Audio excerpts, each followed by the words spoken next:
Empire of Fire, the rise and fall of Persia's royal bloodline. What makes a king? Is it royal blood, divine destiny, or just surviving your siblings long enough to wear the crown? In this episode, we dive headfirst into the chaotic cradle of empire, where Darius the Great is born into power, but not peace. From the moment he steps into the royal sandals, the Persian Empire becomes a swirling storm of ambition, betrayal, and very questionable military decisions. Why did Darius think invading Greece was a good idea? Spoiler, it wasn't. The Battle of Marathon turned into a meltdown of epic proportions, with Persian warriors running faster than Greek sprinters.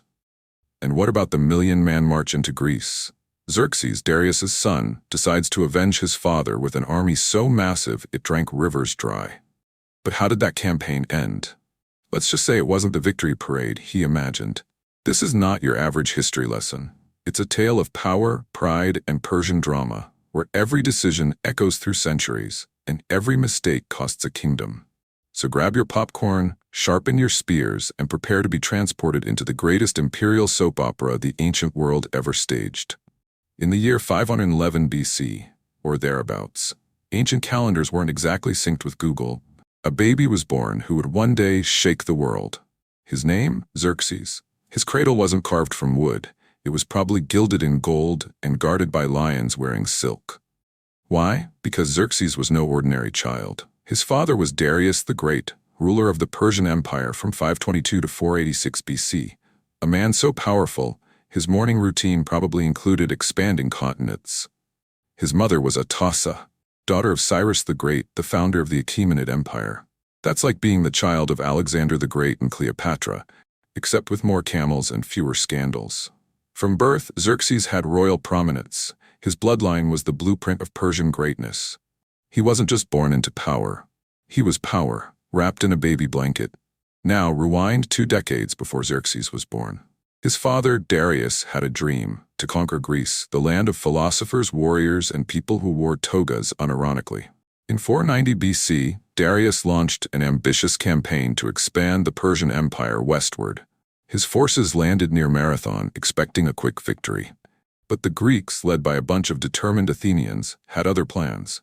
They fought like their democracy depended on it. Spoiler, it did, and the Persians were sent packing in what became the legendary Battle of Marathon. Darius was humiliated. His empire was vast, but Greece had proven to be a thorn in his imperial sandal. He planned a second invasion, but fate had other ideas. He died in 486 BC, leaving his dream unfinished. Before his death, Darius had to choose a successor. Enter the royal soap opera. His eldest son, Artabarzan, was born before Darius became king. But his mother was a commoner, and in ancient Persia that was like showing up to a royal banquet in flip-flops. Xerxes, on the other hand, had Atassa's imperial pedigree. So Darius made the call. Xerxes would be king.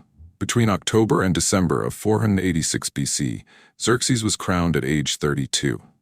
He married Princess Amestris, daughter of Otanes, a noble with serious political clout, and had children named Darius, Hystaspes, and Artaxerxes, because naming your kids after yourself and your ancestors was basically a royal tradition. But being king wasn't all feasts and flattery. Xerxes inherited an empire with more drama than a palace reality show. First up, Egypt. The locals were revolting, literally. High taxes and forced labor to build Persian palaces had pushed them over the edge. Xerxes responded with a military campaign so swift and brutal, it made the Nile tremble. By January 484 BC, the revolt was crushed and Xerxes appointed his brother Achaemenes as satrap of Egypt. Problem solved. Next, Babylon, the ancient city that once held a special status in the empire. Previous kings even called themselves King of Babylon. But Xerxes? He wasn't having it. He declared himself king of the Persians and the Medes, effectively ghosting Babylon and revoking its VIP status. Babylon revolted. Xerxes laid siege, destroyed its walls, desecrated temples, and melted down the golden statue of Marduk, their chief deity.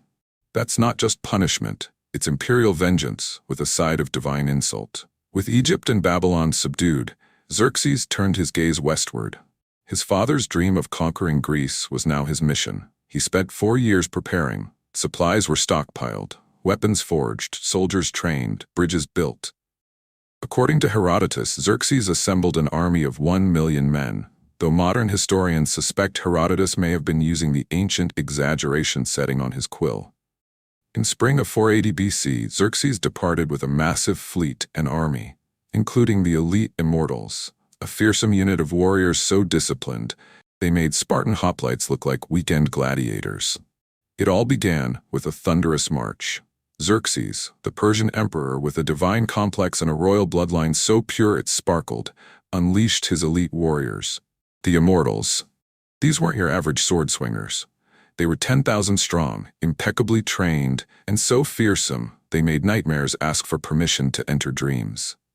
They left Sardis, the Persian staging ground, and made their way through the Thermopylae Pass, a narrow coastal choke point that looked like it had been designed by a Greek god with a flair for drama.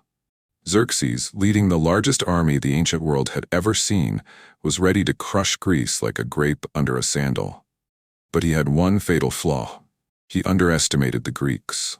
Standing in his way was Leonidas I, king of Sparta, and a few thousand Greek warriors who had apparently skipped the memo about surrendering. For 3 days, they held the pass, fighting with such ferocity that Persian soldiers began to suspect the Spartans were part-time gods.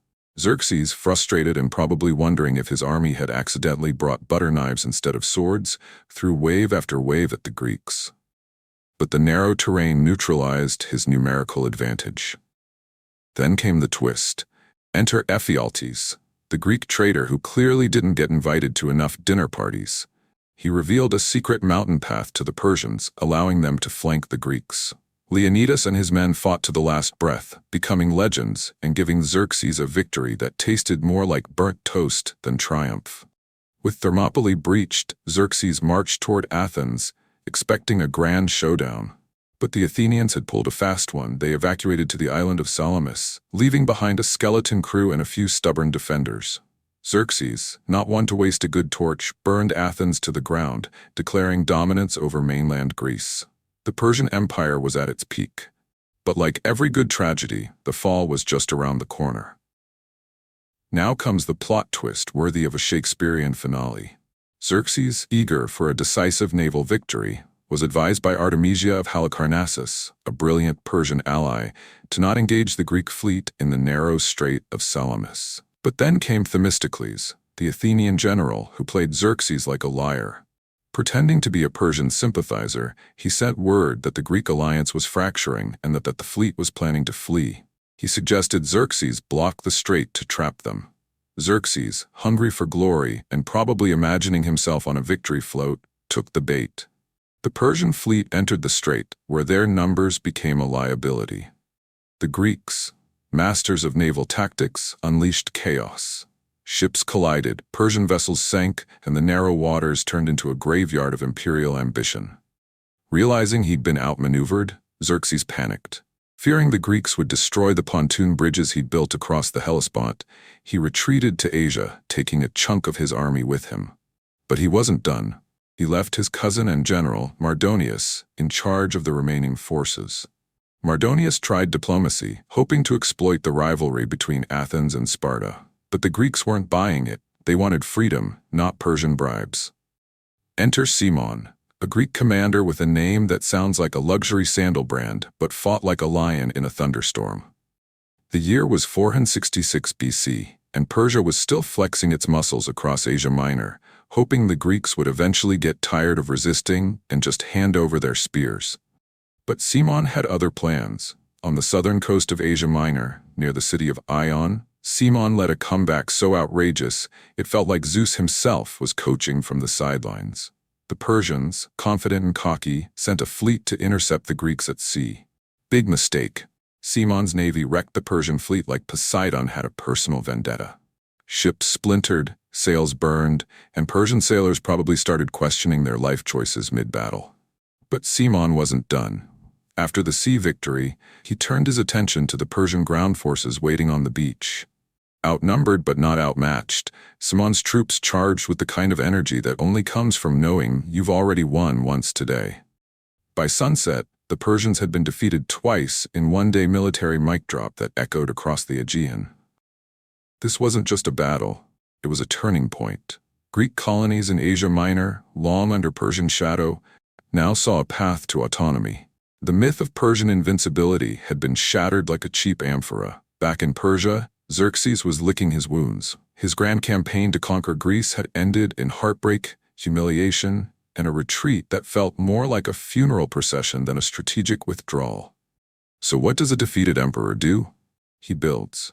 Xerxes poured enormous sums of money into construction projects that made his father Darius's monuments look like starter homes.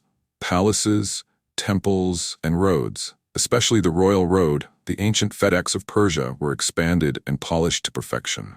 Cities like Susa and Persepolis became architectural marvels. Columns soared, courtyards gleamed, and inscriptions sang praises of a king who, despite military setbacks, still ruled the largest empire on earth. But all this grandeur came at a cost. To fund his mega-projects, Xerxes imposed heavy taxes across the empire. Provinces groaned under the weight of levies, and subjects who had already suffered through the Greek debacle were now being asked to pay for marble columns and golden inscriptions. The result? Widespread unrest. Bitterness brewed like strong Persian tea. The empire's economy strained, and the political climate grew as volatile as a Spartan after losing a wrestling match. Then came August 465 BC, a month that would make Game of Thrones look like a bedtime story. Artabanus, commander of the royal bodyguard and a man who clearly skipped the loyalty seminar, conspired to assassinate Xerxes. According to Aristotle, Artabanus first murdered Xerxes' son Darius, then killed the king himself, a double betrayal that sent shockwaves through the Persian court. But the drama wasn't over. Artaxerxes I, Xerxes' third son, discovered the plot and executed Artabanus and his sons, reclaiming the throne with the kind of vengeance that would make even Achilles nod in approval. Xerxes' reputation in Greek sources, especially Herodotus, was about as flattering as a caricature drawn by your worst enemy. He was painted as a tyrant, a megalomaniac, and a symbol of Persian arrogance. This was a stark contrast to his predecessors, Cyrus the Great and Darius, who were often admired even by the Greeks for their wisdom and leadership. But Xerxes' legacy didn't end with his death. Over a century later, Alexander the Great launched his campaign to conquer Persia. And guess what? He had Xerxes in his crosshairs. Fueled by revenge for the sacking of Athens, Alexander targeted Xerxes' palace in Persepolis, burning it as a symbolic act of vengeance. So what do we make of Xerxes? He was a king of contradictions, a builder and a destroyer, a visionary and a villain, a ruler who reached for the stars but tripped over his own ambition. His empire endured, but his dreams of Greek conquest crumbled like the walls of Babylon. And in the end, his story reminds us that even the mightiest can fall, not just by sword or strategy, but by the weight of their own legacy. Before you sail off into the sunset of history, if you enjoyed this wild ride through ancient drama, betrayal, and battlefield brilliance, don't forget to follow us, subscribe, and smash that notification bell so you never miss another epic tale from the vaults of time. We've got more intrigue, more battles, and more jaw-dropping moments coming your way. So stay tuned, stay curious, and stay legendary.